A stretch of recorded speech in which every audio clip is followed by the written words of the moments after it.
अब स्वागत है ओम शांति आश्रम। बोलिए। गोबरा साहब का चौधरी साहब का क्या लड़ाई सही बताइए। बता रहे। देखिए, मैं आईआईटी खड़गपुर से फिजिक्स और मेट्रोलॉजी में पीएचडी किया। कॉस्मोफेराइट में हम टॉप एग्जीक्यूटिव में ज्वाइन किया। डॉक्टर वंदना झा भी आईआईटी खड़गपुर से मेटेरियल साइंस में पीएचडी किए थे फेराइट में। और गोबरा साहब चाहते थे कि एनएमडीसी में जो आयन ओर बनता है उसको फेराइट बनाए, क्योंकि एनएमडीसी से ही आयन ओर जाता था। तो उसी से जितने भी फेराइट कंपनी है वो इलेक्ट्रॉनिक प्रोडक्ट्स बनाते थे। यू रिंग हो, डिफ्लेक्शन हो, या आई कोर हो, यू कोर हो, ट्रांसफार्मर कोर्स, इंडक्टर्स, कंडक्टर्स।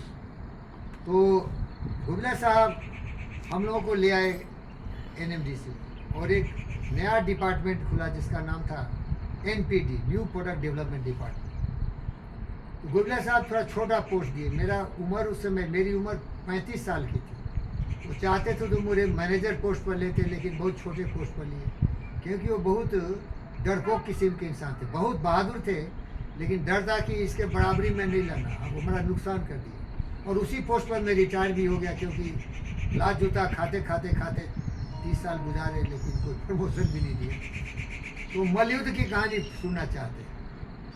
नया डिपार्टमेंट था, कुछ नए नए सामान आ रहे थे, और हाइड्रोमेटलर्जी का एक लैब था जिसको डायरेक्टर टेक्निकल अलॉट किया एनपीडी में। तो कुछ मशीन आए थे, उसको गोविला साहब बोले कि इसको इधर लगाओ, इसको इधर लगाओ, इसको इधर लगाओ। तो हम थे, और वहाँ रशीद भाई थे, आप जानते होंगे, वो कैजुअल, वो एक स्टाफ थे, डॉक्टर वंदना थी, और मिस्टर संजय कुमार नाग थे। बाद में प्रवीण साहब जो एक्सिक्यूटिव डायरेक्टर बने, बाद में स्टील प्लांट के इस्टेब्लिश करने वाले बने, प्रवीण कुमार जी लॉ ऑफिसर थे और इलेक्ट्रिकल इंजीनियर थे, वो सब थे उसमें। तो सुबह में गोविला साहब आ गए, वो टार नाका में रहते थे जहाँ आप रहते थे। तो मैं लगाया, कोई था ही नहीं, क्योंकि डॉक्टर वंदना हेड ऑफिस में काम करती थी एनपीडी सेल में, और हम यहाँ आरएनडी सेंटर उपल में है, आपसीपुरा में, स्ट्रीट नंबर 8 के सामने, वहाँ काम करता था। तो रशीद भाई का 2 ही बस आता था। ये कहानी है 1991 की। हम ज्वाइन किए थे 4 मार्च 1991। तो रशीद भाई मुझसे गुजारिश किए कि डॉक्टर साहब मैं जा रहा हूँ, क्योंकि ये लास्ट बस है। तो 5 बजे ही होता था, वो जंगल था उसमें, आपको मालूम होगा, वहीं पैदल ही। तो चले गए, मैं अकेले था। अब माथा पर बोझ डाल डाल के मशीन उठा के गुबला साहब की तरह से मैं सेट किया, लेकिन वो मुझे पसंद नहीं है, तो मैं अपने पसंद से सेट कर दिया। अब गुबला जी आ गए 9:30 बजे टारनाका से। वो देख के आप बबूला हो गया, अरे डॉक्टर चौधरी इधर क्यों रखा, उधर क्यों रखा, उधर क्यों रखा।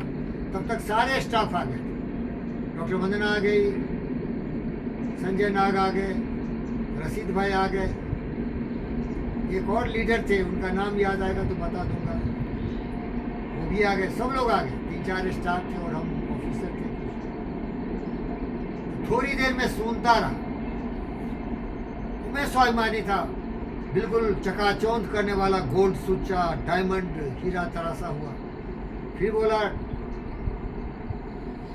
सर ये तो बताओ कि तुम जो बताए और मैं जो किया, अच्छा किसका है? मेरा कहा हुआ अच्छा है कि तुम्हारा कहा हुआ अच्छा है?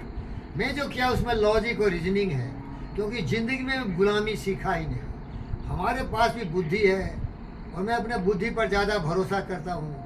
मैं कुछ सोच समझ के किया हूँ, तुम बिना सोचे समझे ऑर्डर करके चले गए। वो और गुस्सा में बोल, अरे जो बोला सुनना, ऑर्डर पालन करो, ज़्यादा काबिलियत मत दिखाओ। मैं बोला, गोविला काबिल हूँ, नंबर 1 हूँ इंडिया का फेराइट में, जिंदगी भर तपस्या करके आया हूँ, रोब मत दिखाओ। तुम्हारे में दम है तो लॉजिकली बताओ कि मेरा किया हुआ सही है कि तुम्हारा सही है। बोला, धक्के मार के भगाओ इसको।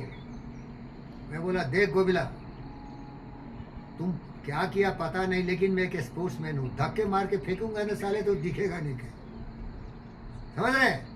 तो नरसिंह राव था जिसका नाम भूल गया था, बोले, देख ये मुझसे बकवास कर रहा है, आज इसको टर्मिनेट करना है, जाके लाओ डिसिप्लिन किताब। नरसिंह राव भाग के गया जीएम ऑफिस में, किताब लेके आया। और बोला आज इसको भगा देना है।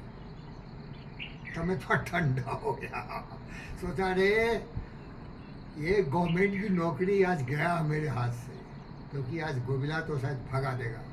फिर मैं अंदर गया, बोला ए गोबिला सुन, बहुत बकबक कर रहा साला, करके दिखा, दम है तो।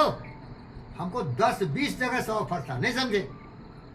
अरे जितने भी इंडिया की फ्लाइट कंपनी थी नंबर 1 था, सब बुला रहा था, लेकिन अपनी बीबी के चलते वो गुलामी करने गया एनएमडीसी में। फिर से उस लोगों को बोलना पड़ता भैया मैं तैयार हूँ। पहले मैं रिफ्यूज करता था, कई बार हमारे होटलों में जाके इंटरव्यू लिया बाहर प्राइवेट कंपनी वाले, लेकिन जो पक्का है उसको छोड़ के जाना अच्छा नहीं लगता ना भाई। जो ध्रुवानी परित्यज्य अध्रुवानी निषेवते, ध्रुवानी तश नश्यन्ति अध्रुवानी निष्ठेति। तो थोड़ा पछता है, रे भाई ये मूर्ख आदमी है, इसे लड़ाई झगड़ा क्यों किया। अब वो कुछ कुछ लिखा उखा, लेकिन समझदार था, वो बहुत चालाक था।